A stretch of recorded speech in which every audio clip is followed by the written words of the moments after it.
porque ela recusa mostrar a minha cara, porque este é tão feio, eu não vou deixar para... Isto é uma querida. Até de autoestima, porque isto é demais, não é? Eu sou feio, mas não exagero. Vamos lá. Eu estou sempre a divertir-me. Eu perceber que estou sempre a divertir. Porque não há nada mais difícil na vida do que brincar com as ideias, brincar. Tudo menos brincar com o futuro dos jovens. Com isso não se brinca. Vamos lá. Vamos, já estamos inclusive no ar. Então, boa tarde a todos.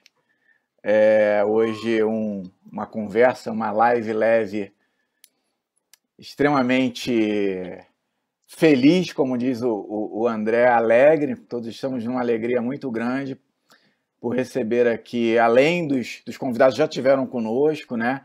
A Cecília e o Diego, receber o querido professor José Pacheco, uma referência nossa como educador, enfim, uma inspiração como educador. Eu vou pedir... o nosso papo vai ser em torno das cartas escritas pelo professor José Pacheco para o ano de 2040, enfim, para sua neta, sobre a educação de hoje, para que a gente tenha essa memória, né, tão importante de como é a educação hoje, né, como era lá em 2040, como era hoje. Enfim, e eu queria chamar então o André, sempre nosso mestre de cerimônias, para começar o bate-papo. André, está contigo. Obrigado, Júlio. Bom, professor José Pacheco, muito obrigado por aceitar o nosso convite. Como o Júlio disse, uma alegria muito grande a gente poder estar aqui falando um pouco sobre a educação e falando sobre as cartas, né, escritas a partir de 2040, falando sobre as histórias da velha escola. E eu gostaria de fazer uma pergunta para o senhor a respeito da carta de 18 de julho, né, que, num diálogo com uma criança, ele pergunta para que serviam as campainhas, né? Então, para que serviam as campainhas, né? Como é que poderia explicar a um ser inteligente, você coloca na carta, que não tem explicação, que aquilo não tem explicação? Poderão as crianças de hoje acreditar que nas escolas de antigamente alunos e professores andavam a toque de uma campainha? Será possível que entendam ocultas razões pelas quais havia um toque, ou ir para a aula de matemática, outro toque mandava ir para a aula de português, outro que encaminhava os corpos para o recreio? Pensando em voz alta, murmurei a palavra aula. Logo, uma criança, sempre curiosa, né, perguntou: o que eram aulas? Professor José Pacheco, o que são as aulas? É uma boa pergunta, não é? Cada um tem o seu conceito. Eu hoje estive a conversar com algumas pessoas que são devotas do instrucionismo e continuam dando as suas aulas. Eu só comentei. Acho muito bem, e que Deus vos perdoe. Foi isso que eu disse, porque realmente não há como conversar com múmias pedagógicas. Então, como eu considero que as professores são pessoas, eu respeito a pessoa, mas enfim, questiono o professor. Onde não há uma pessoa, não se pode colocar um professor, mas a formação que temos, eu falo da formação que nós temos desde o leite materno, não é? A educação familiar, a educação social e a escolar, ela conduz-nos exatamente para, sei lá, a crença, porque não é mais do que isso, é uma crença, de que dando aula se ensina. Pronto. Isso vem de longe, vem da Academia do Platão, vem mais recentemente, há 200 anos, quando o Simão Bolívar convida aquele desgraçado do Lancaster, que vem lá de Inglaterra, e do Norte nunca vem nada de bom, convida para vir para cá e com outros indivíduos põe-no nas igrejas a fazer a monitorização. Havia este escola. Ele faz a aula. Ele dá aula para uns 20, e esses 20 depois multiplicam por 200, e os 200 multiplicam por 400. Eu entendo o gesto. Foi um gesto grande e eloquente, porque naquele tempo o Simão Bolívar e outros precisavam que o povo soubesse ler. É evidente. Eu não questiono se situar no tempo, não é? Como se situam, por exemplo, no tempo os jesuítas e o trabalho que fizeram. Hoje quase só se acusa deles terem destruído. Eles destruíram, mas também apoiaram o CPT Araju, lá no Sul. Então é preciso perceber-se isso. E o Padre Vieira criou comunidades no Maranhão. Então é preciso situar no tempo. E quando se situa no tempo, eu desculpabilizo os professores, porque eles não têm culpa nenhuma. Não é? Nem os desculpabilizo. Porque as aulas são construtos, não é? Imaginários, que vêm de uma filosofia da educação pautada nas propostas de Comenius, que foi um monge e que não sabia nada de educação. Mas pronto. Depois disso, não há mais nada. Quer dizer, há um Herbart do século XVIII, XIX, que também propõe a aula, mas se nós formos olhar a produção científica do século, nem é preciso século XXI, século XX, eu vos pergunto, me pergunta muita gente, o nome de um autor, de um pedagogo, de um teórico, uma proposta teórica que fundamenta a existência da aula. A resposta é: não existe. Pero que lá sai, lá sai. Ou seja, não existe, mas existe. E a pergunta é: como é que se pode explicar a uma criança que uma coisa que não existe, existe? Não se pode. Aliás, essa pergunta foi-me feita por uma criança muito particular, que é a minha neta, Alice. Foi feita há 19 anos cumpridos no próximo dia 30. E no próximo dia 30 vai haver uma reunião de centenas de pessoas que vão acabar com a raça dela. Em menos de uma década. Porque há um tempo para cada coisa, como dizia no Eclesiastes. Eu penso que o tempo da aula acabou. Mas reparai, os auleiros são mórbidos, porque há 2 anos atrás, eu escrevo muitos prefácios. Este ano já deve ter escrito mais de 50, sei lá. Porque as pessoas acham que eu faço prefácios bonitinhos e tal, e eu lá ponho livros. Mas recebi um convite perverso. O título do livro que iria ser editado é este, que ele já está publicado. A arte da aula. Pronto, a arte da aula, e pediram para fazer o prefácio. Se isto não é crueldade, eu não sei o que é. Só que eu deparo-me com estas situações e me divirto. Então disse: eu faço. E a pessoa já não pôde recuar, porque ela experimentou-me. Eu estava à espera que eu dissesse: eu não faço. Eu faço, sim, senhor. Bom, se quiseres, eu mando-vos o prefácio, porque eu tenho aqui no computador.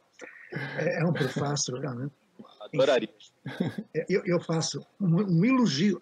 Porque reparai, eu fiz o prefácio de um livro escrito com os depoimentos de 12 professores universitários brasileiros que estão jubilados, que têm mais de 70 anos e que sempre deram aula. Olha, vou dar-vos um exemplo. A Guilmar Namo de Melo, outro, o Renato Giannini, que foi ministro, era tudo gente de alto gabarito. E eu tinha que fazer um prefácio para essa gente. Eu fiz. Dei-lhes um grande elogio. Disse que compreendia perfeitamente, que os admirava, porque eles eram exímios a dar aula, eram competentes a dar aula. Mas quando a esmola é grande, o pobre desconfia. Na segunda parte do prefácio, eu encheria de porrada aquela gente que continuaram defendendo a existência da aula. É tão simples. Então, eu me divirto bastante, porque todos os dias faço uma penitência muito grande, e é aderir à internet e ir ao Facebook, aquelas coisas, aos WhatsApps e tal. E aparece comerciais, dizer que, como é que é? Desenvolvimento de metodologias ativas em sala de aula. Tal. E eu logo ponho comentário. Sala de aula, ponto de interrogação. Já sei que alguém vai escrever, por que não e tal. Aí começo a brincar com eles. Aí pergunto, porquê? E eles ficam calados. Ou então, xingam-me. A minha neta vai fazer 19 anos no dia 30. E eu aprendi com ela e com o Marcos a manter a minha criança grande dentro de mim. não a deixar. Foi isso que os meus netos me ensinam. Então, quanto mais velho eu estou quase com 70 anos. Eu sou irritante. Eu sou chato como caralho. Você não imagina como eu sou. E sou cada vez mais, porque essa criança é irreverente. Ela fala tudo o que lhe apetece. Eu vou contar-vos um pequeno episódio. A Cecília já sabe que eu estou sempre a contar histórias, mas esta a Cecília não conhece. Esta não conhece, certeza absoluta. Que, aliás, eu penso que nunca contei. Mas tem a ver com a liberdade da criança grande que eu tenho. E tem a ver com aula. Eu estava no final de uma palestra, não é? Eu não faço palestra, eu pergunto às pessoas o que é que querem saber. Elas dizem, ou quando não dizem, eu faço perguntas incómodas, muito incómodas. Por exemplo, eu começo logo por perguntar, porque alguém aqui dá aula? Pronto, fica tudo calado. E eu digo, estou feliz hoje, ninguém dá aula. E eu digo, mas esta estava quase a acabar a palestra. Ou então outras perguntas chatas que eu faço. Olha, esta vai ao âmago da questão. Quando ninguém, eu entro no palco, não é? E perguntam-me, o seu PowerPoint? Eu digo, não tenho. Não. Toda a gente tem, mas eu não tenho. Olha, a sua apresentação? Não tenho. O que é que vai dizer? Sei lá, ninguém me perguntou nada. Então eu entro no palco e pergunto, o que é que querem saber? Porra. E eles dizem que a gente vive é para se partilhar, não é para estar a ser replicante, papagaio dos livros. Quando alguém me pergunta alguma coisa que está nos meus livros, eu digo, vai ler o livro, eu vou mandar. Não sou papagaio, não vou ler o que está no livro, eu escrevi para não vai ler. É assim que eu sou. Pronto. Já estão a ver que podem se arrepender de me terem chamado, que eu sou assim, sou uma peste. Adiante. Então estava eu no final, e eu estava cansado naquele dia, já tinha feito 2 palestras, a terceira era à noite. E uma senhora, no finalzinho, com voz embargada, ela me diz, o senhor está aposentado, não está? Sim, aposentado. Mas está a fazer algum projeto? Eu estou sempre a fazer projetos. Mas então não está? Estou aposentado. Mas que projeto é que está a fazer? Eu agora estou a tentar fazer comunidades de aprendizagem. Mas não perguntou o que era. E depois disso, fica parado, aposenta-se definitivamente? Não, assim, a partir daí eu vou fazer outro projeto. Ele, qual? Um projeto para acabar com as comunidades. Pode haver outra coisa melhor depois, lógico. Toda a vida é feita de mudança, tomando sempre novas qualidades. Já dizia o Camões há 500 anos. Bom, ou então, como dizia a Violeta Parra, todo cambia o superficial e cambia também o profundo, cambia o modo de pensar, cambia tudo neste mundo, cambia a pena caminhar. Bom, então a senhora olhou para mim assim com um ar muito coisa e diz, reparei que eu vou falar da criança grande que está dentro, só que ela às vezes exorbi, e foi o caso. Ela diz, olha, realmente estou admirada, o senhor não para de fazer projetos, não, mas olha, diz ela assim com um ar muito pesaroso, eu nunca pude fazer os projetos. Eu disse, não pode, minha senhora. Não. Porquê? Porque eu sou mulher. Eu sou homem. Pô. Então, não, diz ela. Eu tive marido, sim, eu tive mulher. Eu tive filhos, disse eu também. Eu mudei-lhes a fralda e não era descartável, eu disse eu também. Ai, sim. Eu dei-lhes a papa, eu também. Eu pulo a dormir, eu também. Eu cuidei dele, eu também. Eu levava para a escola. Qual é a diferença da mulher para o homem? A mulher ficou quieta. Pois é. Ela falava assim. Mas olha, a coisa que eu mais me arrependo é da educação que eu dei aos meus filhos. Eu, porquê? Porque, olha, o mais velho é traficante. Olha, realmente é azar. Mas realmente deve ter sido a educação que deu aos seus filhos. E ela disse, eu disse que foi da educação, mas eu dei uma educação esmerada. Assim, sim, por exemplo, eu sempre lhe disse que a droga é má. E eu virei para ela e disse, minha senhora, a senhora disse isso ao seu filho? Sim, quando ele tinha uns 13, 14 anos, eu andava desconfiado. Pois, foi a partir daí que eu ficou traficante. Mas porquê? A senhora diz que a droga é má. Ele, por curiosidade juvenil, prova a droga e diz que é boa. Não acredita em si, vai nesse caminho. Desliga-se. É chamada desvinculação parental. Ela olhou para mim e disse, mas o senhor gostava de ter um filho drogado? Não. Claro que não, mas se fosse, porque nunca poderia ser. Ela, porquê? Porque eu expliquei aos meus filhos que a droga não é má. Mau é a habituação, que ela cria dependência. E ela, como é que você sabe? Porque eu também consumi, minha senhora. Bom, imaginam, ali na plateia. E ela consumiu, sim, uns fuminhos, a gente fuma e tal. É ótimo. Olha, fui para a África, peguei num cachimbo, fumei, tudo. ficou tudo... uma plateia para aí 2.000 professores. Aí eu já, a criança grande já estava a agir, mas depois veio ainda pior. Pior ainda. Aí disse, pronto, minha senhora, e o outro filho? O outro, diz ela, o outro é pior ainda. Pior do que traficante, pior do que traficante. Mas o que é que ele é, afinal? Ela fazia com a mão, ele é... E toda a gente começou a rir. Assim, é o quê, minha senhora? Ele é homossexual. Eu disse, isso é algum defeito? E ela, como? Você gostava de ter um filho homossexual? Gostar ou não gostar, se fosse homossexual, eu amá-lo-ia como se não fosse. Qual é o problema? E ela, e o senhor? Assim, olha, minha senhora, fique sabendo. Na minha vida eu fiz tudo o que eu quis, exceto uma coisa em que eu sou incompetente. Ser homossexual. É um desejo que eu tenho e talvez antes de morrer consiga cumprir esse desejo. Acabou. Olha, aquilo foi um brulá naquela plateia. Levantou-se toda a gente a bater palmas. Eu fui até com a senhora, dei-lhe um beijinho e disse, desculpa lá. E ela estava com um ar assim, atónito, como quem diz. Ele consumiu droga e quer ser homossexual. Eu não quero, porra, eu sou incompetente, eu tive uma educação machista, porra. Mas eu gostaria, porque é uma coisa em que eu sou incompetente. Pronto, acabou. Isso é de criança, porra, acabou. A gente tem alguns privilégios quando começa a ficar velho. Por isso é que é a melhor idade. Porque diz tudo o que me apetece. Eu lá sei, se gosta, gosta, se não gosta, põe de lado no prato.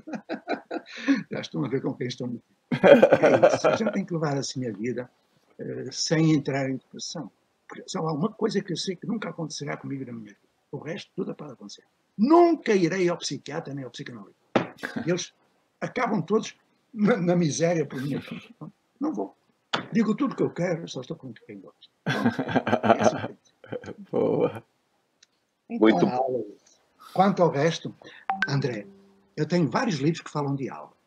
E agora vou passar daqui por uns dias, vou entrar numa série de cartinhas em que eu vou desancar nos auleiros. Portanto, vos preparai, porque tenho já tudo prontinho e vai começar. Porque estão-me a chatear. Eu estou num WhatsApp com pessoas que são amigas. São umas múmias pedagógicas, uma coisa do outro mundo. Dizem que a aula tem de existir. Eu, se vos disser os nomes, vocês conhecem. São os maiores teóricos e os maiores auleiros e os maiores palestrantes do Brasil. Eu estou a falar, eu não vou dizer nome.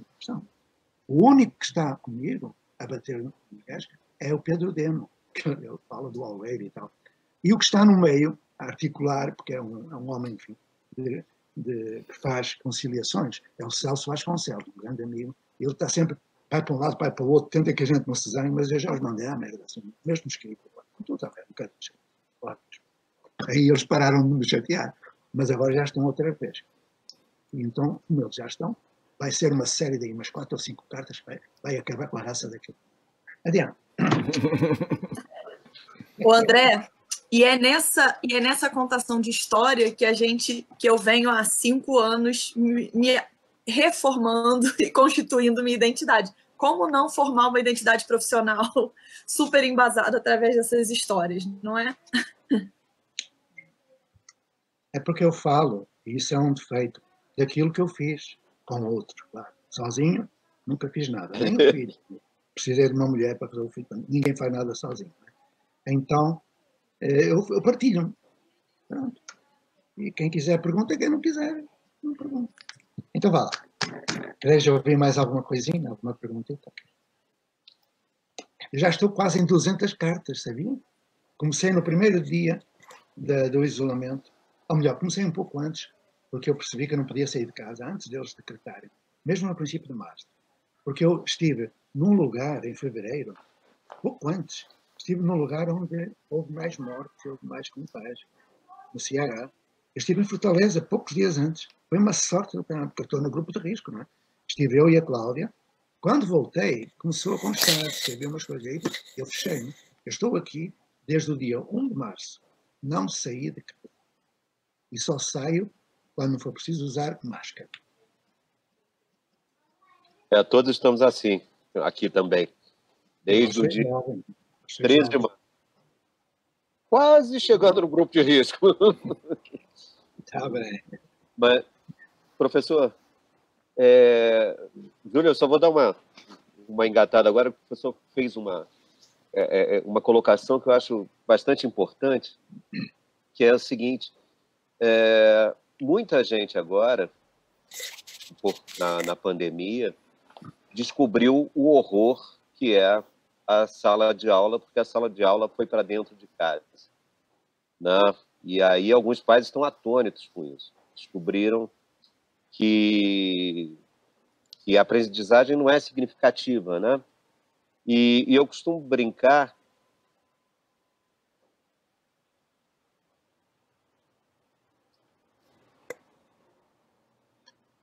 Eu acho que o André travou, né?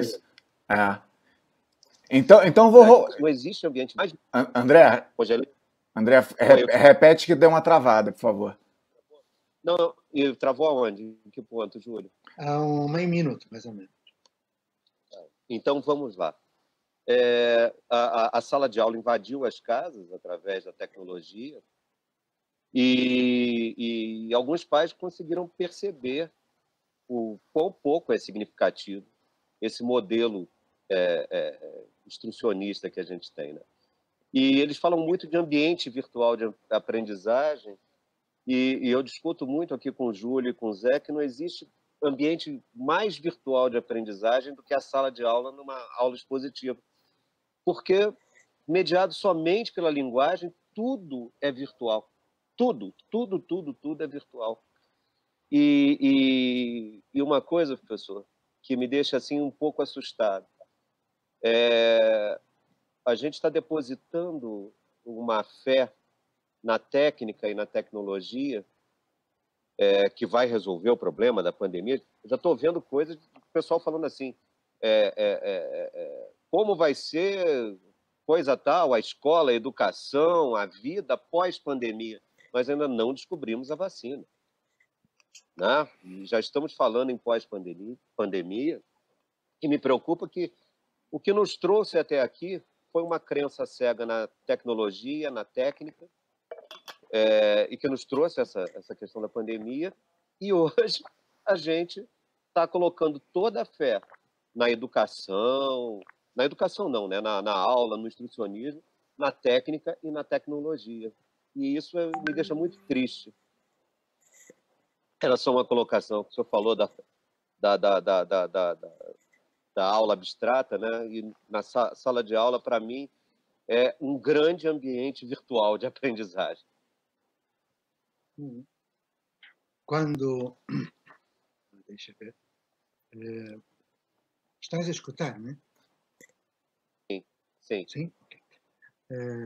Quando nós entramos no 3.0, quando surgiu a internet, na década de 1990, a primeira escola a introduzir a internet foi a Ponte. E aconteceu que, lá em Portugal, não é? E aconteceu que uma universidade, a Universidade do Minho, nos perguntou se nós poderíamos entrar num projeto de pesquisa sobre ensino à distância. Eu perguntei o que é isso. É aquilo agora que vamos fazer nos laboratórios informáticos. Nós não temos laboratório. Nós temos gente que utiliza uma intranet e uma internet. Não, mas eu disse, mas ensino à distância é aula. Eu estou aqui, os alunos estão ali, há um vazio constitutivo, é virtual, como tu disseste, André. Eles ficaram a olhar para mim e eu disse, porquê é que nós substituímos o E por um A? Eles, porquê? Porque em vez de ensino à distância, vamos, aprendizagem à distância. Bom, mas não me fiz entender, eles desistiram e boa viagem.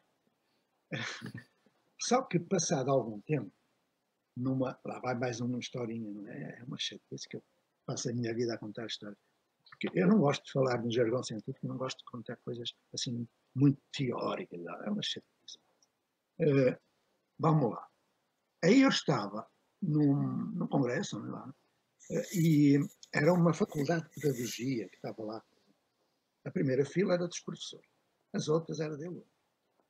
Em determinada altura eu percebi que os professores estavam muito perturbados, porque os alunos faziam perguntas e eu respondia, e o que eu respondia era totalmente o contrário do que eles viviam lá naquela faculdade.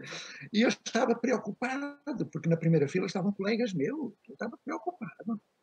Aí um deles levanta-se e diz, eu já estou cansado de o ouvir e tal, se calma, um homenzinho assim já perto de idade, né? E eu disse, por que o colega está a reagir assim? Colega não, você, o tipo xingou-me ali, eu respirei fundo, até 20, deixei estar. porque não queria estar ali a fazer uma cena. E aí eu disse, mas o senhor tem alguma pergunta para fazer? Não tenho pergunta nenhuma, eu falava assim, bom, mas eu vou falar calma, mas eu... Não tenho pergunta nenhuma, eu tenho uma crítica a fazer àquilo que você disse, mas diga lá, o senhor disse exatamente aquilo que eu disse há bocadinho, eu falei, porque é que não há aprendizagem e tal? E porque é que há aula, perguntava eu, remota, porque é que há aula na internet, o 3.0 e tal? E o homem disse, há aula, tem de haver aula e tudo que eu sei foi aprendido na aula. Eu disse, oh, meu amigo, então estamos em contradição, porque eu penso o contrário. Penso que eu quiser, tipo, foi um desaforo, mas eu não sou pessoa de apanhar desaforo. Eu respirei fundo, contei até 10, contei até 20 e aí, pumba, lá vem a criança grande. É simples. Quando eu desligo, mas não foi neste momento que veio. Aí eu ainda consegui aquietar e tal. Aí eu digo, mas o senhor aprendeu tudo mesmo em aula? Sim, sim, presencial e outras, eu continuo dando aula e tal. Então, posso lhe fazer algumas perguntas? Passa. Olha, eu não lhe vou perguntar, não lhe vou fazer as perguntas do seu Enem, do seu vestibular, porque certamente você não saberia responder a nenhuma. E ele ficou calado. Ele estava com o microfone. Né?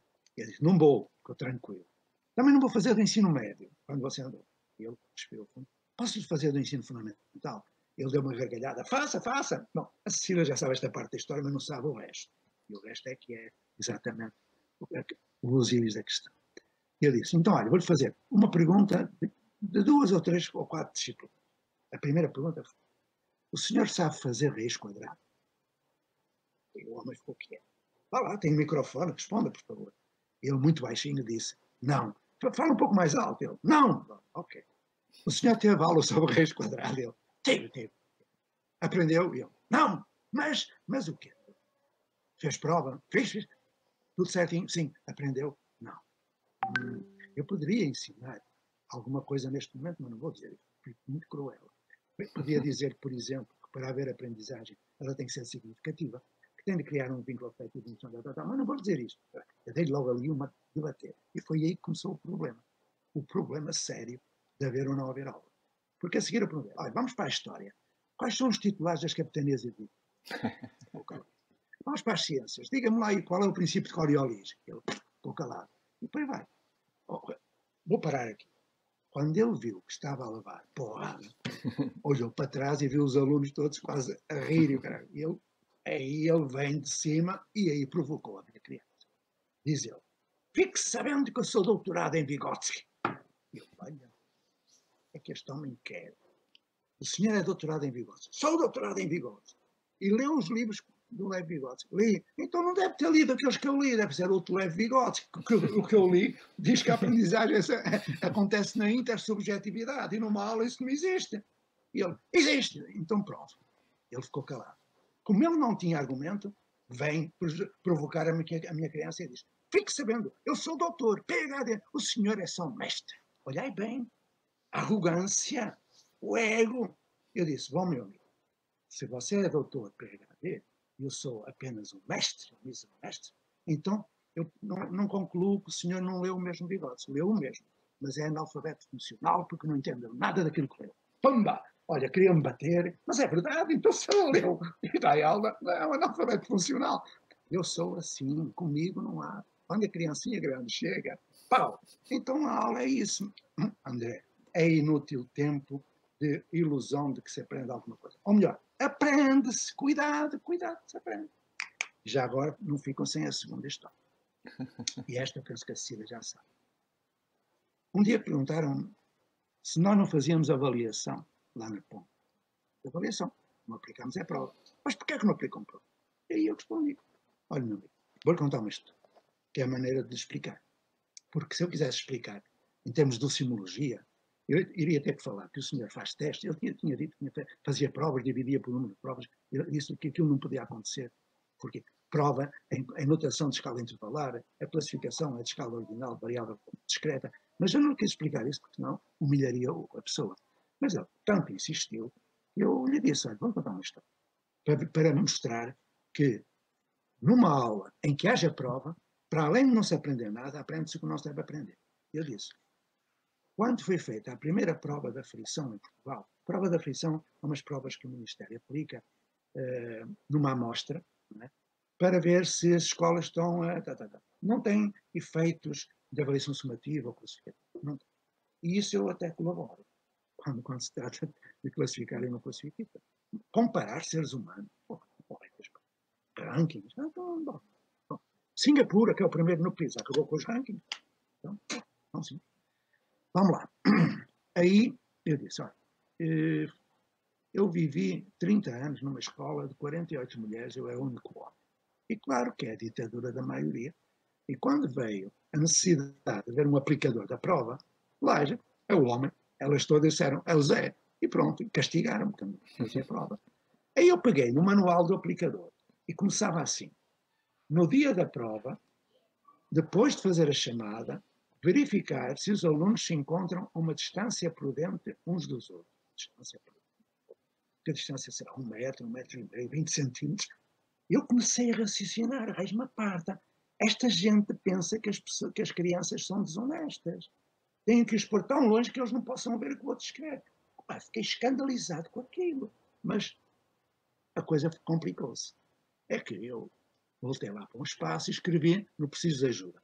Quem quiser saber o que é uma prova, porque vai haver uma prova no dia tal, para ter comigo amanhã que eu vou explicar. E lá foi. Quando eu entrei, estavam uns 30 e tal, que eram aqueles que iam fazer, todos de 8 aninhos, e eu tinha pedido a uma colega de uma escola próxima, atenção que nós éramos só do primeiro ciclo, até aos 8 anos, até ao 4º ano. E eu pedi uma prova de 6º ano, porque eu não fazia prova, aquela colega era de 6º ano, língua portuguesa, eu trouxe. E fiz xerox, não havia computador, fiz xerox, e disse, olha, peguei lá, eles lá distribuíram. E eu disse, olha, uma prova, é isso que aí está. É um texto com perguntas de interpretação, de gramática, depois uma composição escrita, e têm 50 minutos para fazer. Claro, levantaram o braço. O que é que foi? Ó, pessoal, porquê é que são 50 minutos?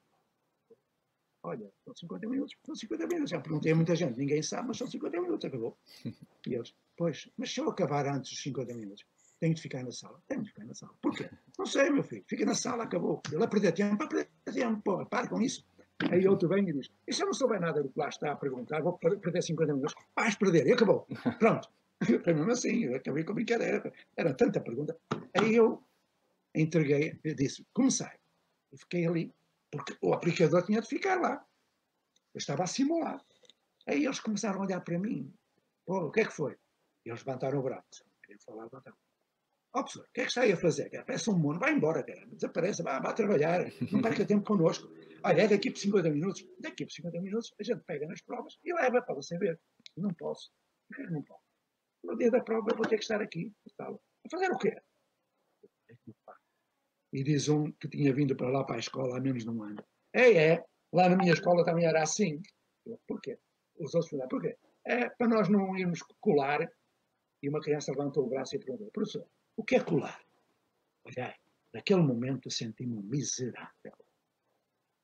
Porque a minha cultura diz-me que eu sou individualmente responsável pelos atos do meu coletivo. E eu me senti na pele do professor que aplica a prova, sem consciência de que está a desenvolver valores negativos. Porque um professor não ensina o que diz, transmite aquilo que é. Quando eu estou dentro de uma sala de aula, numa aula de prova, para que eu estou lá no pressuposto de que eles são todos potencialmente desonestos. Eu estou a transmitir o conceito, valores como desonestidade, falsidade, mentira, jeitinho brasileiro. Eu estou a deseducar. Aí eu disse, meus filhos, já sabem o que é, não sabem? Porquê é que eu estou aqui? Então acabou. Peguei nas provas, toca de ir embora. Mas porquê? Porque é para ir embora. Mas como é que era a cola? Pronto. E lá fui eu explicar. Olha, cola era assim. As meninas punham uma tirinha de papel na beira da saia, com as formas. E começavam-se a rir. Os meninos metiam na manga Eita. Passado uns dias, eu estava no aeroporto e aparece uma jornalista. As coisas são 5. E vem ter comigo, o senhor é o professor Pacheco, não é? Estou aqui a fazer um inquérito, já fiz muitos perguntas. O que é que o senhor acha, por exemplo, da cola?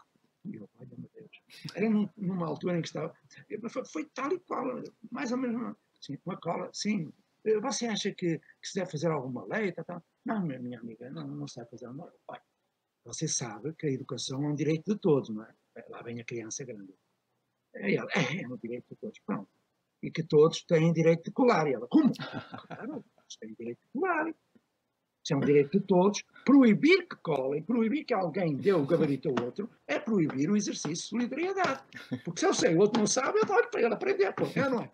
E ela, com um ar assim, muito estranho, como quem estava a falar com um extraterrestre, olha para mim, mas o que é que o senhor propõe? E olha, minha senhora, então vou fazer uma proposta. Eu proponho que em todas as escolas se junte ao currículo oficial mais uma disciplina. O quê? Técnicas e metodologias de escola. E ela, como? É. E vai-se ver qual é o professor que no seu tempo de aluno mais bem colou e ponham-no a fazer isso. E depois toda a gente pode colar, caralho. Não é preciso dar ninguém dentro da sala. Ela olhou para mim, não escreveu nada e foi-se embora. Pô, vai cá. Olha, mestre, então é assim. Já estão arrependidos de me ter chamado. Eu me divido. Pelo contrário. Eu queria aproveitar, André, já que a gente está falando de professores, desse embate que existe, né? Porque tem uma das suas últimas cartas, o senhor fala justamente sobre isso, né? O professor pode ser o maior amigo ou o maior inimigo do outro professor que tenta trazer para as escolas outras práticas, né? Eu queria que o senhor falasse um pouquinho sobre isso, porque é uma coisa que eu converso muito aqui dentro do Caquizeira, a gente conversa muito sobre isso, né? Sobre esse papel do professor e como o professor, muitos, né, são extremamente resistentes a qualquer tipo de inovação, de tentativa, né? Então eu queria puxar um pouquinho isso. Olha, eu costumo dizer que há 7 obstáculos à mudança. O primeiro obstáculo sou eu, a minha cultura profissional. Se eu não a reelaboro, eu vou reproduzir o modelo social escolar que temos aí, com todos os efeitos que tem, dos IDEBs baixos, dos índices de desenvolvimento miseráveis, do suicídio juvenil, da corrupção, etc. Bom, mas o segundo obstáculo são os alunos. Eu encontrei na universidade, onde eu também trabalhei, eu não digo ensino superior, para ver ensino superior tem que haver ensino inferior. Eu não conheço o ensino inferior. Bom, então, ou se algum inferior houver, é aquele que se faz na universidade. Então, vamos lá. Eu já disse isso a muita gente, quando eu fui trabalhar na universidade, dizia, agora é que vai ser, tu vais ter que preparar. Eu preparar, não preparo nada. Planejamento, não faço planejamento nenhum. Eu chego aqui e partilho, ponto final. Bom, mas o segundo obstáculo, os alunos, sobretudo quando já têm alguns anos de desistir de fazer pergunta e de matar a curiosidade, que é isso que acontece. Não vou falar do inquérito que eu fiz, mas vamos aqui. O terceiro são os pais e a sociedade que acham que a escola tem que ser como sempre foi. Pronto. O quarto é a formação de professores, que é miserável. O quinto, os normativos das secretarias de educação, que estão preparados para a educação do século XIX. Aula, tudo. O sexto, os áulicos que o Darcy criou como neologismo, que são aqueles que sabem que não deve ser assim, mas que colaboram com o poder para continuar. Não, e o sétimo é exatamente isso que tu falaste. O maior aliado de um professor ao outro professor e o maior inimigo do professor disruptivo é o outro. É o outro. É uma coisa impressionante. E para não estar com muita lenga-lenga, aí o episódio. O episódio. Porque ainda hoje eu mantenho uma mágoa muito grande disso. Eu penso que a Cecília já sabe este episódio. Aliás, creio que já escrevi uma cartinha sobre isso, mas não tenho a certeza. Um dia fui trabalhar no interior de Portugal. No interior dos Cafundós de Portugal. Não é tudo perto lá, mas é longe lá. Perto aqui no Brasil. Né? Então a distância era mais ou menos 100 km. E eu saía às 6 da manhã, 6, 7 da manhã, no ônibus, chegava lá, eram 4 horas e meia de viagem, desembarcava do ônibus, atravessava um mato, levava a minha merenda, porque eu não tinha dinheiro para pagar no restaurante, nem havia refeitório, e eu lá ia, parava no mato, era muito bonito, eu tenho saudades. Eu parava no meio do mato, sentava numa pedrinha, havia a marmita e começava a comer, vinham os passarinhos, eu atirava migalha, era uma coisa bucólica linda, linda. Não sabem o que é bom ser professor primário, porque era poesia. E eu lá ia para a escola, à 1 da tarde começava a aula, às 6 saía e às 11 chegava a casa. Bom, o que aconteceu foi que um dia eu perdi o ônibus. Só um, em 180 dias, 179 eu apanhei o ônibus, nunca faltei. Aliás, eu devo ser o único professor que no meu registro biográfico não tem uma única falta em 50 anos. Ouviram bem? Nenhuma. É. Bom, mas teria que vos explicar que muitas vezes eu não fui para a escola. mas na ponte. Mas eu teria de explicar que a falta é a falta que uma pessoa faz na aprendizagem. E isso eu fazia. Eu podia estar ausente, fisicamente, mas compensava noutros dias e quando começou a internet. Então aí é que eu estava sempre. Bom, vamos lá. A história começa e acaba assim.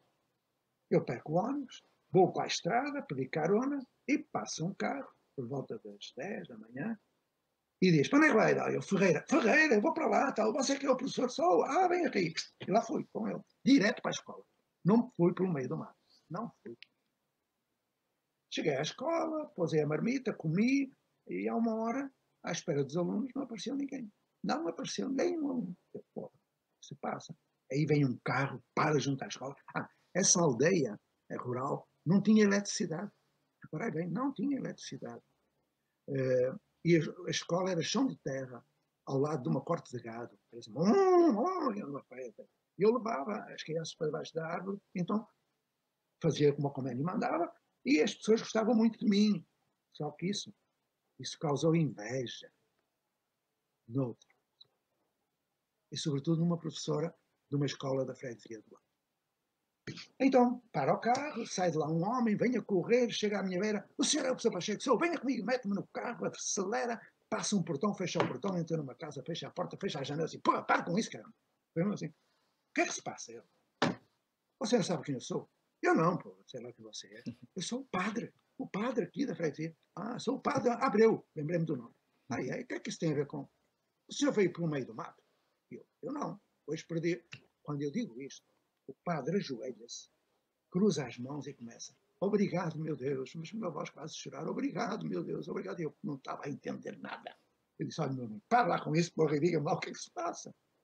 E diz ele, sabe uma coisa? Ontem, uma professora da escola de Gilde, que era ao lado, fez constar um boato de que você tinha posto 2 alunos, um menino e uma menina, nus, para explicar como nascem os bebês. Os pais, muitos acreditaram, e foram ao mato com facas e machados para o mato. Olha, se eu não tenho um protetor lá no lugar etéreo onde a gente... Tenho! Como é que em 180 dias eu perco uma vez? E é esse dia que eu vou morrer. Que se eu fosse no meio do mato, nem ia ter de explicar. Levava umas facadas, uma machadada e acabou. De pais furibundos. E com razão. Bom, e aí eu digo ao padre, e agora? E agora não sei. Só havia telefone fixo na altura. Eu disse, eu posso fazer uma chamada? Diga para a minha companheira, que estava grávida, do André, também o meu filho é André. E eu disse, olha, eu vou ter que ficar aqui. E ela percebeu que havia... Não, o que é que se passa? Não passa nada, não, é que vou precisar aqui de conversar e tal. Mas ela ficou preocupada. Eu fiquei. Bom, a reunião da noite, vocês nem imaginam. Eu tinha sido operacional da Revolução dos Cravos. Ok? E ainda havia, isto foi em 1975, no ano seguinte, e ainda havia células contra a ditadura que eu conhecia. Eu participei durante 7 anos da luta contra a ditadura e fui operacional. Então, o que é que eu faço? Pedi ao padre para fazer outra chamada telefónica. O que é que eu faço? Ligo para Friamundo, que é a freguesia do lado também, e peço para falar com fulano. Eu disse, olha, eu hoje à noite tenho uma reunião com pais. Entretanto, os pais fizeram cerco à residência paroquial, com machados e facas. Tirai esse filho da puta, esse bandido daí, padre, deixa que nós matamos. Era deste género. Você nem imagina. Bom, aí eu estava preocupado. Eu tenho que reunir, mas se eu deixo aqui o portal, eles matam. Então, eu tenho que estar seguro. E aconteceu. Eu vou escrever um dia esta história que nunca contei. Nunca contei. Eu ligo para a célula de Friamundo, que ainda não estava desativada, e digo, olha, eu hoje à noite estou a ter uma reunião aqui em Ferreira. Vós podeis ir ajudar-me a manter segurança? Agora imaginar, eu estou a ver assim, eu, à volta de mim, o padre dizendo, não atira a primeira pedra, aquelas coisas, não é? À minha volta, protegendo-me, com archotes. Vocês imaginam aqueles achotes na cara das pessoas, que não havia energia elétrica, não havia iluminação pública. Indo para a escola, para a reunião, à minha volta eu tinha 7 companheiros de contra a ditadura, com Metralhadora? Pois é. E pistola Walter. E se algum paizinho avançasse, levava um tiro no esconde. É assim. Ok? Eu sou um pacifista. Não violência. CNV. Mas quando é preciso PNV também ajuda. PNV é porrada não violenta. Então, eu lá chamei e eles me protegeram. Entramos na escola para começar a reunião e os 7 à minha frente a protegeram. E os pais todos lá em cima. Aí olhei e vi o Batista e a Margarida. 2 alunos. Um menino, uma menina. Aí eu digo, já sei como eu vou começar. Quando se fez um silêncio muito precário, que os pais... aquela porra, eu disse, Margarida, ao Batista, podem vir aqui? E eles vieram. Dizei aos vossos pais se é verdade que eu pus 2 meninos nus dentro da sala. Eu, não, não começaram-se a rir, não pôs nenhum menino nu. E vem um de lá, ele está a mentir, ele está a mentir. E o Batista, não mentia nada. Então eu que estava lá, e a Margarida, eu também. E fez-se um silêncio. Não foi preciso mais nada.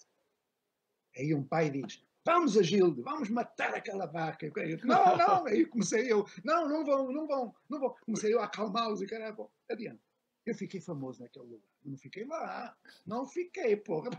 Eles davam depois, com problemas de consciência, quando matavam o porquinho, davam-me melhor a fêmea do porco. Todos os dias eu trazia ovos, eu vinha caipira para casa, partiam-se todos no ônibus, pronto, traziam uma gemada, cara. Bom, era uma festa. Agora reparai como isto acaba, porque não acaba nesse tempo. Isto foi em 75. Em 2005, reparai bem o que eu estou a dizer, 30 anos depois, eu fiz o lançamento de um livro meu na Escola da Ponte. Fez-se uma fila imensa de autógrafos. Eu perguntava o nome. E eles diziam, eu até estou arrepiado, porque eu nunca contei isto, é a primeira vez. Aí, em determinada altura, vem uma senhora dos seus 30 e tal anos, e eu disse o nome dela, Margarida. E eu assim, olha, tive uma aluna, Margarida. E ela diz, professor, olhe para mim. É melhor é parar.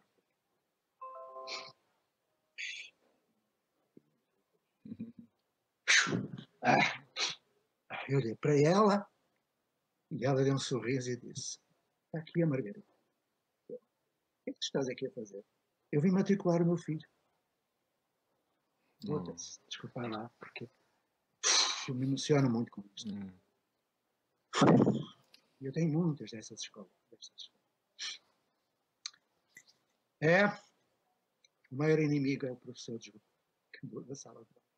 Eu poderia ter morrido naquela hora. Mas não morri e tive o regresso daquela que me salvou, a Margarida e o Batista. Vale a pena a gente ser aquilo que quer ser.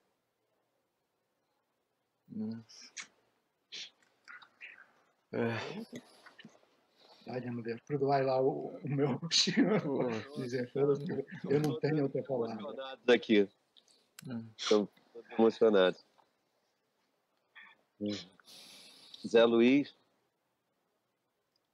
Opa, boa tarde aí novamente, né? Uma alegria reencontrá-lo, professor, ainda que seja dessa forma, né, virtual, mas como o Júlio falou, você para a gente é uma referência, né, dessa escola da criança travessa, né? Zé Luiz. Oi. Zé Luiz, só uma coisa. Oi. Nós estamos à distância, mas não estamos virtuais. Estamos aqui. E nos emocionando.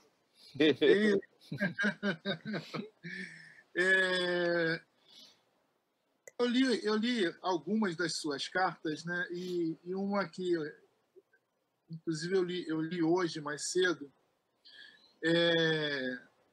do dia 12 de agosto, Nova Mutum, em que você... só a introdução, tá? Que aí eu queria pedir a você que falasse um pouco sobre uma pergunta que eu vou fazer. Em 2020, ainda habitávamos a proto-história da humanidade e disso não nos dávamos conta. No tempo que nos coube, em sorte viver, os homens matavam em nome de credos, usurpavam territórios, em nome da paz. Edificavam tribunais e prisões em nome da justiça. As frágeis instituições do início do século refletiam uma humanização precária, e a instituição escola não constituía exceção. Fora concebida como berço de oportunidades, mas transformara-se em berço de desigualdades. Bom, esse momento que nós estamos vivendo, né, aqui em 2020, dessa pandemia, só fez tornar mais evidente a desigualdade que nós temos aqui no Brasil, né? Dos problemas que nós temos, e parece que a pandemia, junto com o governo que nós temos, fez aflorar, né? Vou usar essa palavra, mas é essa palavra, maldades, demônios que estavam ali contidos dentro das pessoas, e que elas se sentem agora autorizadas a praticar todo tipo de maldade. E nós vemos que essa desigualdade entre a escola particular e a escola pública, ela se tornou mais evidente ainda, né? E aí, a colocação que eu faço, né? Eu gostaria que você comentasse, quando você escreveu essa carta, em que você fala que a escola não se tornou exceção dentre tantas outras instituições desse berço de desigualdades, mas que lá no final você fala que a gente precisa resgatar a escola como um berço de oportunidades. Como fazer isso, né? Diante desses desafios que nós temos, né? Como a gente pode enfrentar isso? Não para um futuro, lá em 2040, a gente contar isso, mas para a gente poder chegar em 2040 em condições de contar que nós conseguimos superar essas desigualdades. E aí eu queria que você comentasse um pouco sobre isso. Quando eu escrevi a cartinha, eu inspirei-me num livro de fotografias do Sebastião Salgado. Aliás, se houvesse imagens, vós verias que por trás de mim tenho 3 fotografias feitas por Sebastião Salgado, desse livro, que é extraordinário, Berço de Desigualdades. Se puderem ler, vão ver. E, sobretudo, as fotografias que lá estão. Eu acredito na escola. Eu acredito nos professores. Acredito na remissão dos pecados da escola. E quando te perguntas como fazer, eu respondo do modo como a Cecília e o Diego já sabem. Como fazer? Fazendo. Porque é fazendo que nós refletimos sobre o fazer. Ou seja, a dialética freiriana não pode começar pela teoria, tem que começar por fazer. E fazer o quê? É aquilo que já foi feito. Por exemplo, aquilo que se fez na POM, há 44 anos. E hoje já não é inovação, foi uma mudança, agora é uma mudança. Então, meu amigo, nós estamos sujeitos a ciclos de ódio que são, no século XX, foram vários. O Freinet foi ferido e gaseado na Primeira Guerra.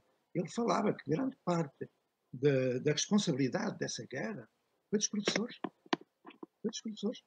Que reproduziam um modelo social que vinha de uma Prússia militar, refletida na França do século XIX, que levou a que os românticos pensassem que iria ser uma guerra que durava um mês.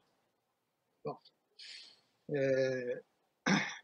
para afirmar as luzes, para afirmar a modernidade. Ai, meu Deus.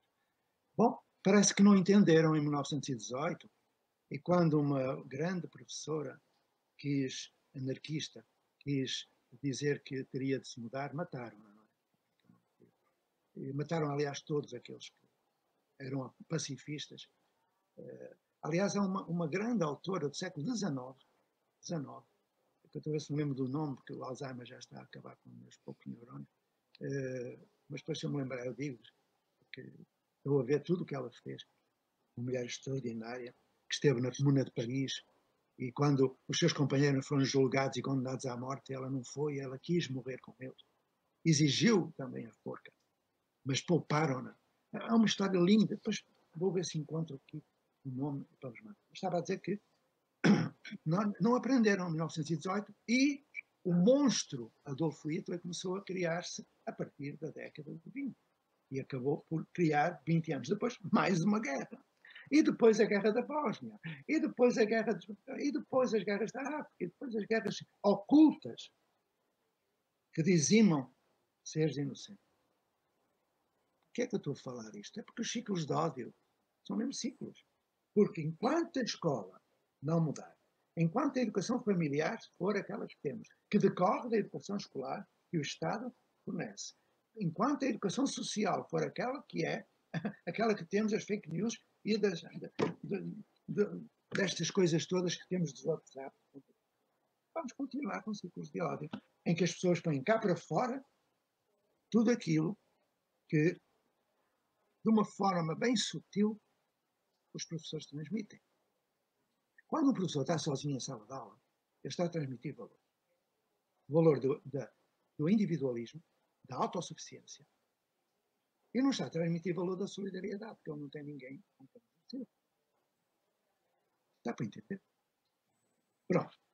Então, caro José, meu chara, eu, em determinada altura, eu quase enlouqueci. Por volta dos 17, 18 anos. Eu já estava há 3 ou 4 anos com o meu nome no índex da ditadura. Precisei de fugir para a África, incógnito, com um codename, andar na guerrilha africana, das guerras de Portugal com as colónias, não sendo de um lado nem do outro, mas tentando acabar com aquela porcaria, e não consegui. Voltei a Portugal, candidatei-me a uma escola, trabalhei 10 dias, fui preso, torturado. História não importa. Porque eles descobriram que eu estava lá.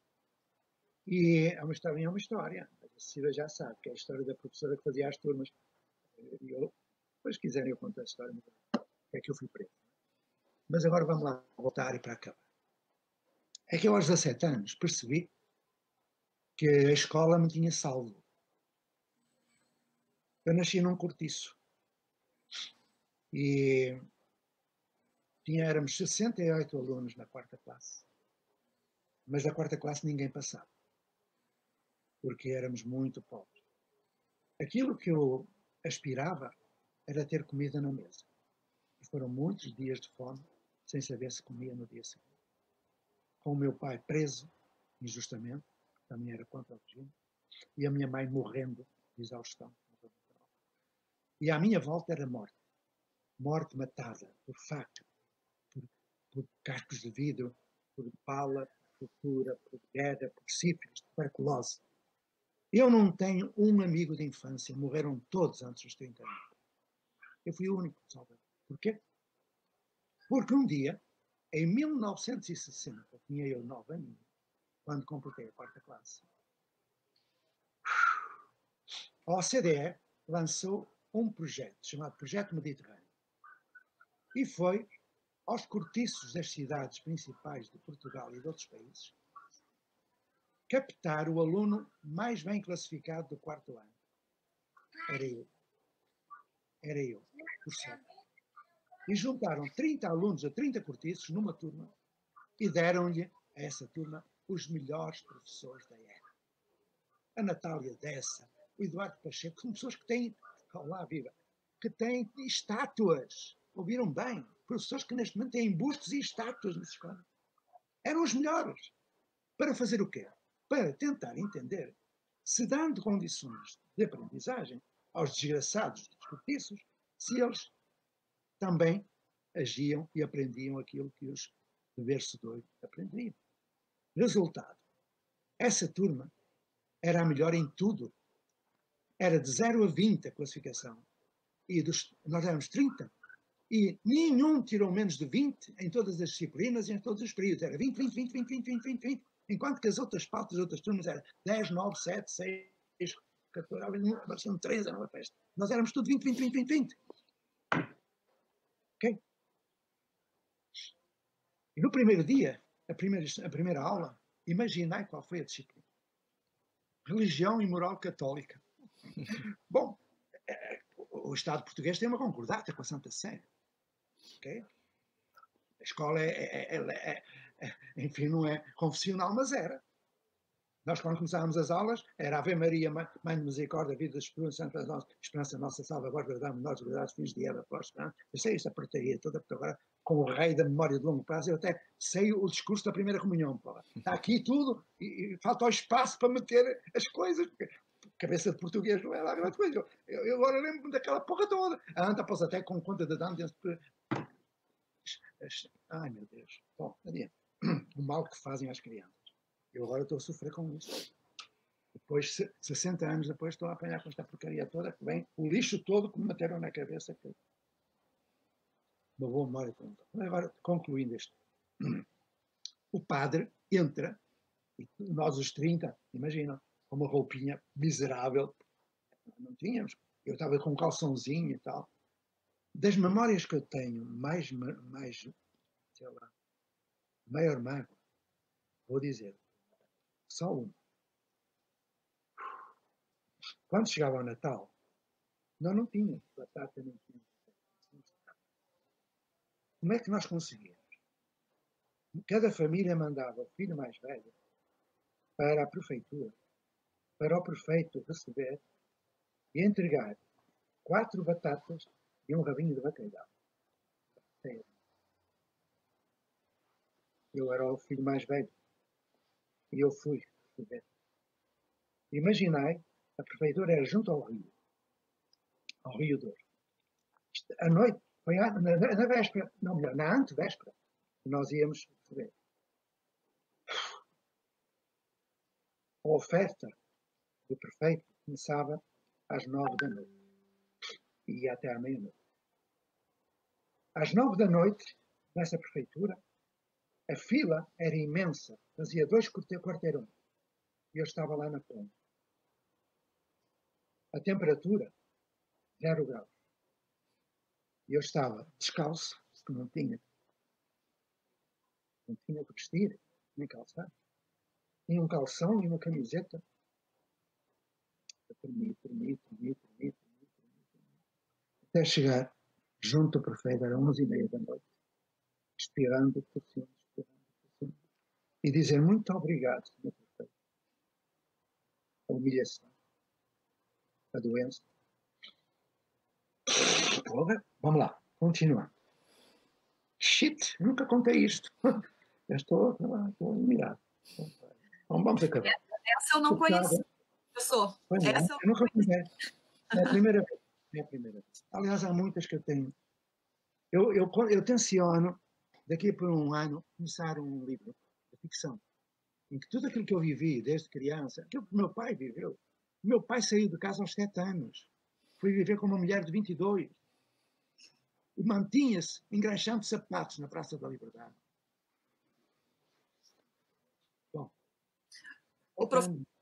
Essa pergunta do Zé Luiz, né, quando ele fala dessa questão das desigualdades, e até lanço aqui para os meninos que esse coletivo maravilhoso que me acolheu junto, e a gente está junto aí dialogando, a questão dos círculos de vizinhança, né, professor?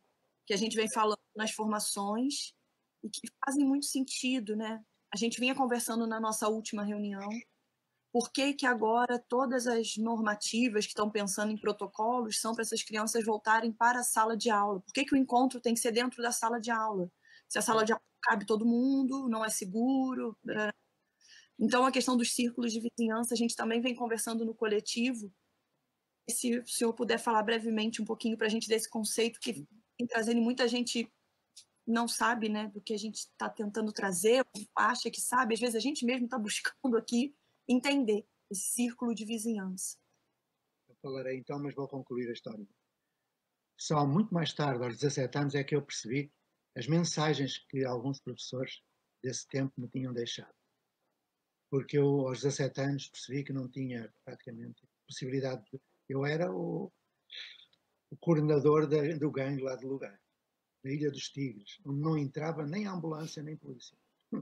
Se eu dissesse aos meus ciganos, mata aqueles, matavam. Sabem o que isso é? Que era essa a nossa.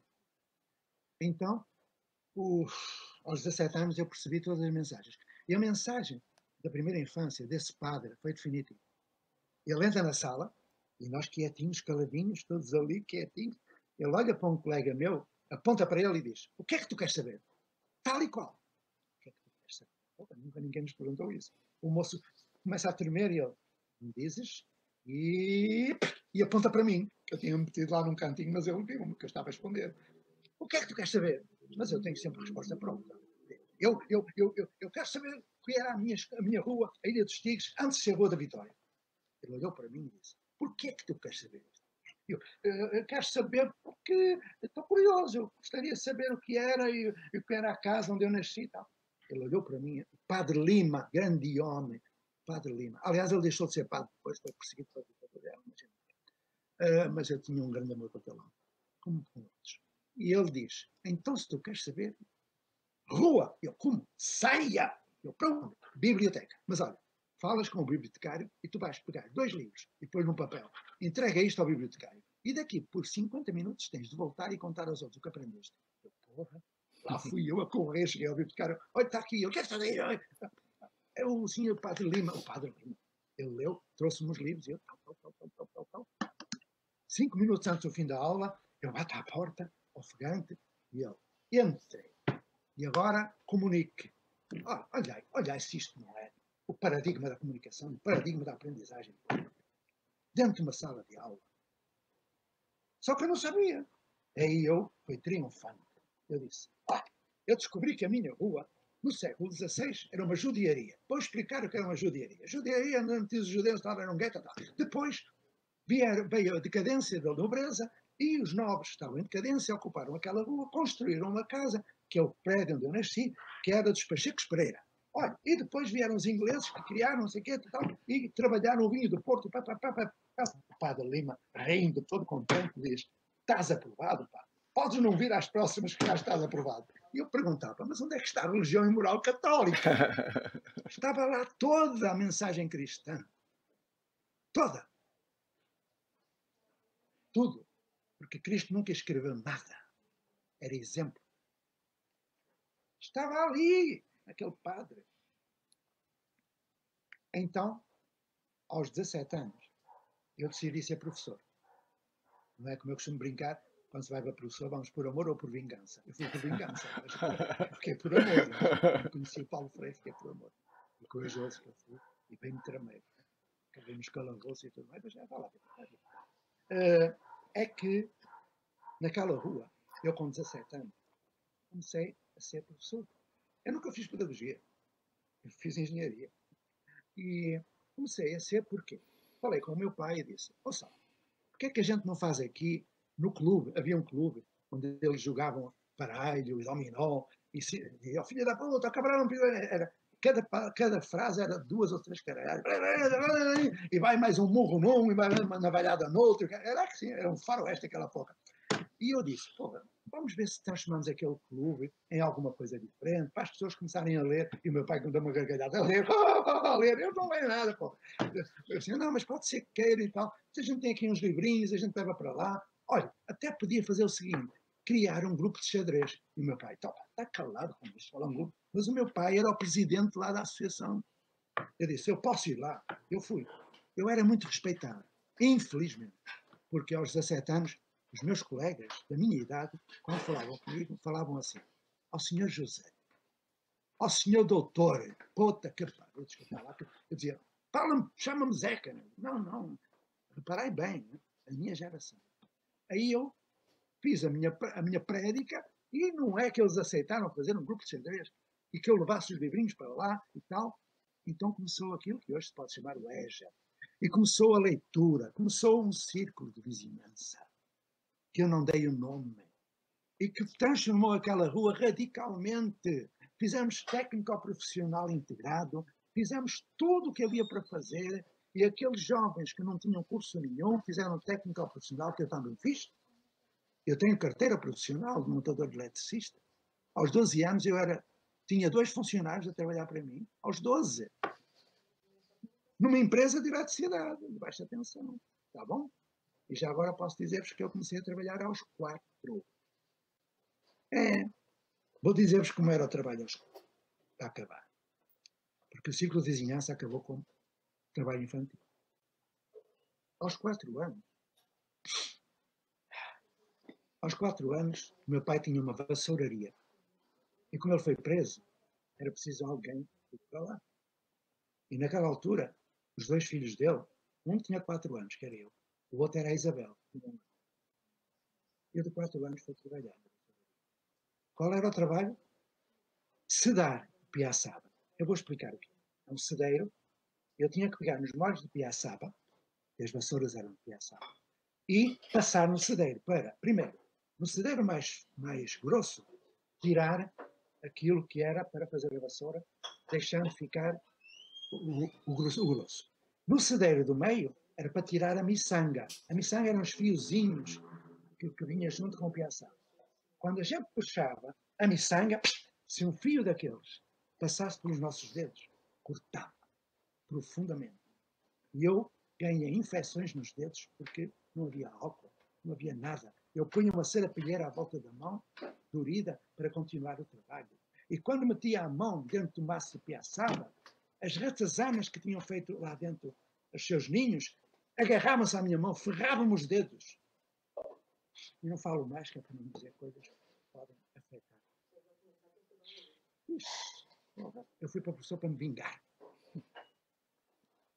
Então criei um círculo. Eu não sabia que era um círculo de vizinhança. Hoje eu sei. Por quê? Toda a gente se movimentou. Imaginai esta cena. A Judite era a mulher da prostituição. Eu nasci em frente a uma casa de prostituição masculina sobre uma casa de prostituição feminina. Era isto, não é? E na minha rua era tudo assim. Todas as minhas amigas de infância foram prostitutas e morreram antes dos 30. Pronto. Por isso é que eu nunca fui a um prostituto. Fui o único da minha geração que fez isso. Porquê? Sabe? Então a Judite aliou-se a mim no círculo de vizinhança. A Judite tinha um poder sobre os homens que era uma coisa. Ela era, como é que é? Cafetona, não é? Se chama aqui. Ela é que recebia o dinheiro, punha as prostitutas a funcionar, e eu pedi ajuda à Judite, porque ela tinha um poder sobre os homens incrível. E a Judite ia comigo, quando era as sessões de xadrez. Agora imagina o xadrez. Silêncio. Dentro de um clube onde havia bagaço, cachaça, não é? Vinho, cerveja, aquele horário, das 8 da noite às 10 da noite, era sagrado. Eu ia com a Judite. Agora imaginai. Entrava um daqueles de beber os copos de caralho. Entrava, encostava-se ao balcão, enquanto os jogos estavam a decorrer em silêncio. E começava. A Judite ia junto a ele. Calce! A Judite controlava aquela porra toda. Era silêncio absoluto. Calce ou saia. Bom, quando ele não obedecia, era o meu pai que dizia, saia. E se ele não saísse, o meu pai estava ali uma cabeçada no focinho, ele ia para os pés. Era assim. Tá bom? É pena. Então resultou que se criou o grupo de xadrez que deu campeões nacionais. Ouviram bem? E a Associação Recreativa da Vitória criou ranchos folclóricos, desfilava no São João, tirava os primeiros prémios. Ainda me lembro daquelas cantigas lindas que nós fazíamos. Era um círculo de vizinhança. Aquele lugar passou a ser não um lugar de prostituição, um lugar de tráfico, para um lugar de paz, onde podia entrar a polícia de maneira necessária. Já agora, só um parente. Eu fiz uma conversão muito grande, porque eu saí de lá.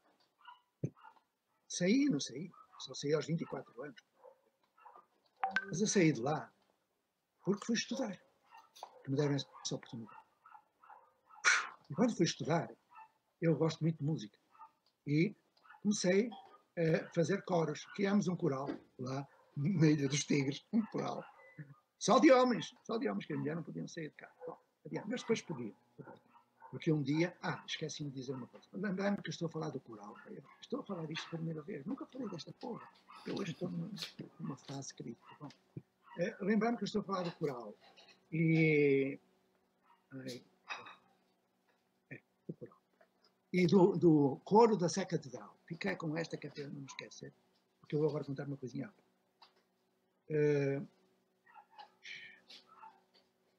Aqueles bêbados que entravam lá no clube e eram postos lá fora, com respeito por eles, eles começavam, olha a dama, o rei vai comer a dama, olha, o rei comeu a dama, era deste género, era provocado. Não?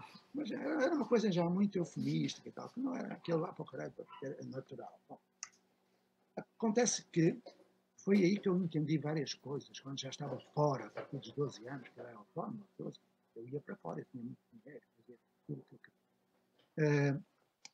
Eu percebi que quando eu tinha 4, 5, 6, 7, 8 anos, e o meu pai saiu da prisão, muitas vezes batiam à minha porta e diziam: António Vassoureiro, tal, olha, tenho um amigo, pá, roubaram-lhe a carteira, está sem dinheiro nenhum, foi lá na cordoaria, vê se consegues arranjar pelo menos a carteira com os documentos e tal. E meu pai dizia: volta daqui por meia hora. Daqui por meia hora eu voltava e o meu pai tinha a carteira. Sabem o que isso era, não sabe? Certa dor. Mas para mim aquilo era natural, era legítimo, era a minha cultura, era a minha autonomia, era a maneira de eu ter comida na mesa. Quando eu vejo pessoas a fazer julgamentos sobre as favelas, eu tendo vergonha na cara. Porque na favela há gente muito boa. E na favela há autonomia. E na favela há muita sabedoria. Pois é, imagina. Ixi, vamos lá, vai acabar a história. Então voltamos ao coral. E eu comecei a ter contato com a Igreja Católica, porque era um dos meios de contestar a ditadura. Era como a teologia da libertação aqui. Eu comecei a me aproximar. Eu quase entrei no seminário, quase. Então, no meio disso, foi criado o coro da Sé Catedral do Povo, que hoje é um coro, vocês se entrarem na internet, veem, é o coro com maior importância na Europa, da música sacra. E o repertório era muito restrito ao século XVII. E eu, numa conversa informal, convidaram para eu ir ao primeiro ensaio. E eu fui. E acabei secretário do coro da Sé Catedral. Só que ninguém sabia que eu morava na Ilha do Estigro. Ouviram bem? Ninguém sabia. Nem eu dizia. Eu não tinha vergonha, só que não dizia. Vão ver porquê. Só que, no meio dos ensaios, eu reunia com o bispo do Porto, que hoje tem uma estátua num dos lugares mais importantes do Porto, o Dom António Ferreira Gomes. Quando ele ia para cá, era na antecâmara dele, eu dormia, eu fazia as atas, eu era secretário. E conheci, no meio disso, a herdeira dos vinhos Ferreirinha. Ouviram falar do vinho do Porto Ferreirinha? Multimilionários, aquilo era uma coisa impressionante. Aí comecei a namorar com ela. Éramos a mesma idade. E um dia ela levou-me lá à casa. Só que eu, para mim, os ricos eram inimigos. Lógico, os ricos eram os inimigos. Só que me trataram tão bem. A avó dela, o padrinho dela, os pais trataram-me tão bem. No coro da Sé Catedral, aquela gente que era gente da ditadura tratava-me muito bem. E eu, foi uma confusão mental que eu entrei em crise profunda. E então eu caí na besteira de levar essa mocinha à Ilha do Estigro. No dia seguinte já não era minha mãe. Dá para entender? Mais tarde, na ponte, o Zé Carlos andava a roubar. O Zé Carlos era um futebolista de primeira área, um grande jogador de futebol. Aos 14 anos ele já era de juvenis, quando devia ser dos iniciados. E aos 14 anos já ia passar quase para as primeiras, porque ele era muito bom. Só que ele era miserável. A mãe era prostituta. E eu tinha dito ao treinador dele, da equipe, para não lhe dar o dinheiro, para lhe dar aos poucos, senão ele gastaria tudo. E para dar à mãe, que era prostituta. Acontece que um dia eu estava a sair da escola e aparece Zé Carlos. Ó Zé, vem comigo. Senta aqui. Eu tinha no carro com ele e disse: eu ouvi dizer que tu andas para aí a roubar coisas. Ele olhou para mim e disse: ó pessoal, se foda. Mas porquê?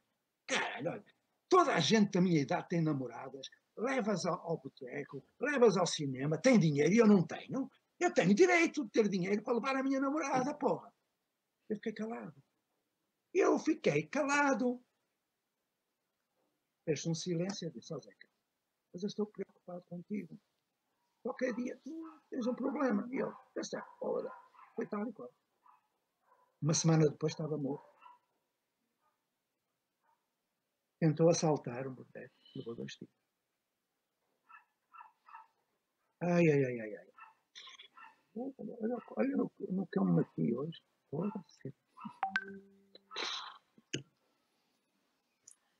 Professor, eu agradeço toda a história dessa que o senhor trouxe hoje, contou, porque diretamente fortalece todas as nossas conversas, né, dos últimos encontros, minha conversa com os meninos do Caquizeiro, e reforço, né, para vocês, para os meninos aqui do Caquizeiro, reforço para o professor José Pacheco, e sei que a gente vai poder estar mais junto do que nunca, do quanto essas histórias reforçaram em mim a importância da gente construir a nossa comunidade de aprendizagem do auto-independência, que já se iniciou, e que é uma comunidade que não pode ficar, perder nada do que já conquistou. Então, cada palavra dessa mexeu muito comigo, lembrando, e tenho certeza que mexeu com vocês que estão lá também. Né? Então, reafirmo o meu compromisso com o Pacheco, que assumi em 2015, e com os meninos do Caquizeiro e com os meus alunos eternos do Independência, que o projeto Independência, ele tem voz ainda dentro daquela comunidade, não precisa de uma instituição em si, mas que de alguma forma comunitária isso deve acontecer. Só reafirmar isso para vocês, porque tocou muito forte aqui em mim, muito. Eu vou fazer-vos um pedido, que é um convite. Para já vou pedir-vos perdão, porque eu estive aqui a evocar coisas que eu quase já tinha esquecido. Qualquer coisa baixou aqui, enfim. Nunca contei estas histórias, nunca. É a primeira vez. E penso que vai ser a última. A Cecília vai participar no dia 30, e o Diego também, de um encontro onde vão estar, sei lá, aí umas 60 pessoas. Mas estão convidados também. A Cecília pode passar-vos o contacto dos convites. Porquê? Porque nós vamos, ou melhor, vós ides, mudar a educação. Vós ides mudar essa educação. Em setembro. Basta. E, portanto, vamos integrar o projeto Alta Independência, aquelas coisas todas, e as famílias, e o poder público, e etc. E nem precisais de fazer aquilo que eu fiz. Porque eu precisei de ser prefeito da cidade para salvar a paz. Foi um sacrifício que nem vos conto. Obrigaram-me a ser. Não vou contar a história, não vou. Uma longa história.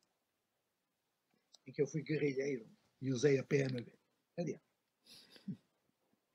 Só vos posso dizer que também fui porque me vinguei. Porque quando nós começamos a perturbar o ditador que estava na prefeitura, que vinha de uma família 40 anos na prefeitura, os Garcias, era a terceira geração, que era dono das fábricas, dono das almas, dono de tudo. Quando ele mandou o jagunço à minha escola, matou todos os animais no nosso hospital de animais, e com a letra de sangue escreveu na porta da escola, morta aos professores. Aí eu decidi ser prefeito para acabar com a raça do mundo. Só que ele tinha 90% dos votos e eu ganhei por maioria absoluta. Que não era eu. Eram os círculos de vizinhança.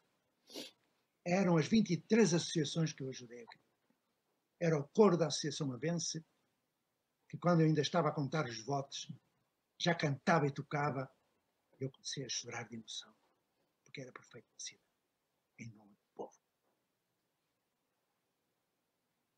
Viram que está aqui uma prenda perigosa.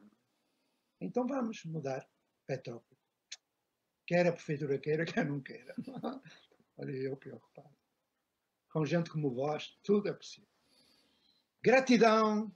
Peço desculpa de ter utilizado alguns palavrões, mas devo dizer-vos que...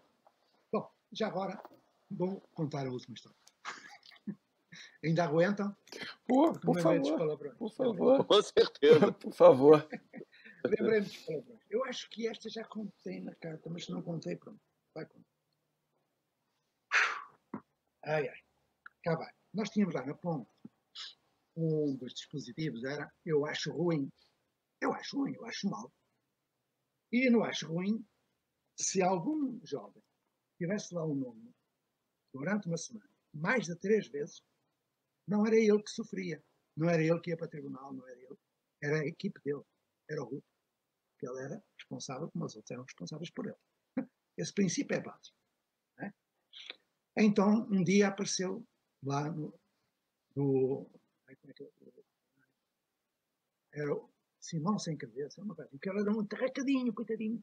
Bom, eu lembro do primeiro dia de aulas que não havia aula. No primeiro dia ele chegou e eu vi aquele pequenino agarrar assim o baixo ventre e pensei, ele está com vontade de ir ao banheiro e não sabe. Cheguei junto dele e disse, meu menino, tu queres ir ao banheiro, queres? E ele respondeu-me assim, chefe, caralho, onde é que se mija? Foda-se, eu estou aqui. Vai para ali. Numa frase de 4 palavras, disse 3 palavrões. Só o chefe é que não foi. Chefe, caralho, foda-se, onde é que se mija? Então, vai para lá. Ok. Essa criança tinha sido educada por uma velhinha que o tinha apanhado no meio do mato, numa cestinha. Tinha ele 3 meses de idade. Calcula-se que tivesse 3 meses de idade. O circo chegou, foi embora e deixou aquela criança. Essa velhinha, em cada frase de 4 palavras, ela dizia 4 caralhadas, era assim. E então ele adquiriu aquela coisa. Só que no fim da primeira semana, ele já tinha 4 ou 5 citações lá no Acho Ruim, que as pessoas iam lá dizer, o fulano disse isso, o fulano disse aquilo. Eu assim, porra, tenho que ir avisar o povo, cara. Então avisei e o grupo fez, para não ir ser punido, disse, pessoal, então dê-nos uma segunda oportunidade. Tá bom. O que é que eles fizeram? No dia seguinte de manhã, no planejamento do dia anterior, disseram, amanhã, domingo, o nome dele é Domingos Sem Pescoço, porque ele era muito atarracadinho. Domingos, amanhã de manhã, a primeira coisa que vais fazer, e ele, o quê? Você é que manda? Nós é que mandamos. Somos 2, tu és 1, vais fazer isto. Vais fazer o seguinte. Vais ao dicionário, primeiro fazes um glossário. O que é isso? É pôr lá os nomes, cagar, mijar, foder, pôr lá tudo, direitinho. Um em cada linha. E vais ao dicionário ver se estão lá estas palavras. E ele, com certeza, não, se não estiver, vamos fazer um trato. Se não estiver no dicionário, tu não podes usar essas palavras. Ele, está, com certeza. Bom, no dia seguinte eu sentei-me ao lado do grupo para apreciar. Eu me divertia nisso. Eu me divertia, você nem imagina. Sentei-me lá pertinho, lá com o meu ouvido à escuta, e começou a cena assim. Era o Domingos. Ora, cagar foi a letra C. E não encontrou. Aí um do grupo disse, vai a defecar. Ele quer defecar. Põe aí. Ele foi defecar, expelir fezes pelos anos. Fezes. O que é fezes? É merda? É merda. Anos é o cu. É o cu. Então escreve aí. Cagar. Cortou. Defecar. Expelir as fezes pelos anos. Mijar. Foi a letra M e não encontrou. E diz o grupo, vai ao urinar. Bom, ao fim de meia hora, ele tinha feito uma conversão com palavrinhas. Mas o melhor veio depois. Ao fim do dia, eu fui ao Acho Ruim. E no Acho Ruim tinha um protesto do Domingos. E o Domingos escreveu isto. Eu acho ruim que os meninos desta escola vão ao banheiro, defequem, o verbo defecar, defequem e deixem o vaso todo cagado. Eu estava em processo, ainda havia. Estão a perceber? Esse Acho Ruim era um ótimo instrumento de avaliação. Meus amigos. Eu tenho que contar as histórias. Fiquem em paz. Eu já vos consumi muito tempo. Porra! 30. Maravilhoso. Então já perceberam que nunca mais vos vou convidar. Mas se quiserem, eu gosto de escolha. Inquestionavelmente, incondicionalmente. Sois vós que dá sentido àquilo que eu faço. Estou muito grato por vós existir. Obrigado, professor. Bom? Então, pronto. Que Mais belo um dia. E os velhos choram. Ficar em paz. Gratidão, professor. Muito obrigado. Professor, Histórias, professor. muito obrigado, professor. eu só gostaria de tocar um minutinho, que quando o senhor falou aí enfim, da sua infância, além de toda emoção que educadores como o senhor, como a Cecília também, o primeiro encontro que eu tive com a Cecília, e enfim, nem foi aberto, foi um encontro, né, privado entre nós só, mas que me deixou extremamente emocionado. Eu falei naquele momento para ela, mas além de toda essa emoção que a gente quer dizer, que eu pessoalmente que estou aprendendo a ser educador tenho ao ver pessoas como vocês, tem um outro ponto que meu pai também, quando tinha, enfim, começou a trabalhar com 6 anos, né, já tinha toda essa história também de morar, enfim, muito semelhante, né?